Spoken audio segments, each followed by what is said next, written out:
Hello, sport fan. This is Stephen here with Sports Choice Plus. I'm bringing you a very special breakdown. I'm going to be covering the Cleveland Browns taking on the Houston Texans. Before I get right into that, I'm going to make sure you're subscribed to the YouTube channel so you can get all the updates and all the breakdowns. Without further ado, let's get right into it.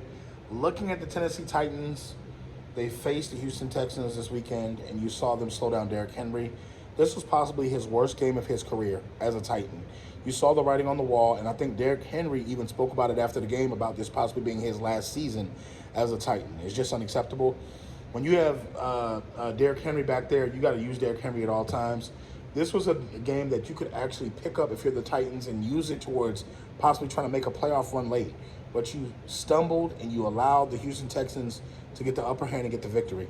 When you're looking at Cleveland, they snuck up. They were not supposed to beat the Bears. If that wide receiver caught the Hail Mary in the end zone, we'd be having a whole different conversation. And you got to think about this. Because the Steelers are lackluster right now, because the Bengals are starting to surge right now, and the Ravens are starting to surge even more right now, this becomes a game that Cleveland has to win. Because you got to think, you don't want to fall too far down on the playoff chart where you have to face a number 1 seed or number 2 seed to start the playoffs. With this here, Cleveland has a game where they can go mano a mano. I don't know if they're going to have C.J. Stroud out of concussion protocol yet, but you got to think, this Houston Texans showed an amazing resolve against the Tennessee Titans, against an NFL football team that has a former MVP on it, and he could have potentially went off yesterday. You got to look at D-Hop. He potentially could have went off yesterday, but they did not. So I'm rewarding them with that. And I'm saying this Houston Texans team is showing a lot of maturity. They're showing a lot of development, and D'Amico Ryans deserves literally a couple of kudos, a couple of votes for head coach of the year. Being able to turn his franchise around after not winning games last year by many margins, not really people counting on them. And you got to think, the Houston Texans took a number 2 pick, turned that into C.J. Stroud, and they've been balling ever since.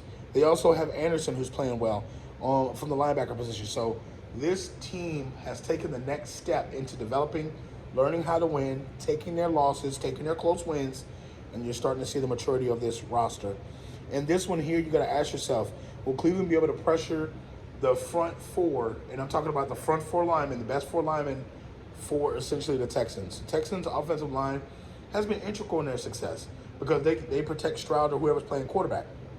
So the run game has started to open its eyes a little bit for the Texans. You're starting to see more runs, more run options for the passes, but they have to protect whoever's back there because we've seen C.J. Stroud take a couple of hits late, and that's where I think that the battle can be won for the Browns. With Myles Garrett being as crafty as he is, being able to play right defensive end, left defensive end, or either defensive tackle, he can play multiple techniques, he can play multiple disciplines, and he can essentially wreck that offensive line.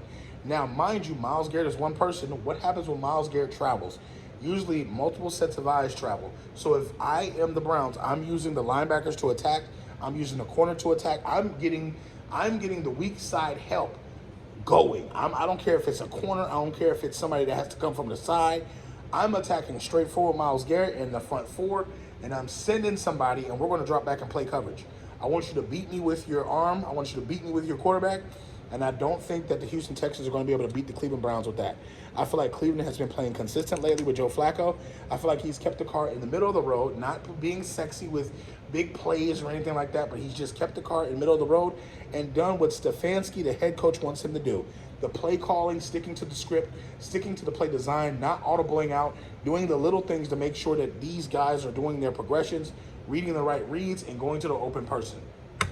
That's why I'm picking the Cleveland Browns to win this one.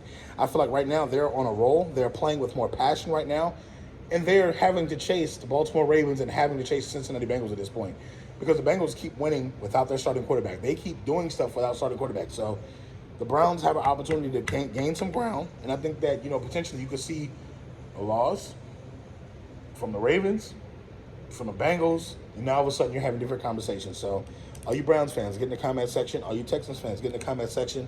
Definitely check out Sports Choice Plus for all the breakdowns and all the updates. We'll see you in the very next video.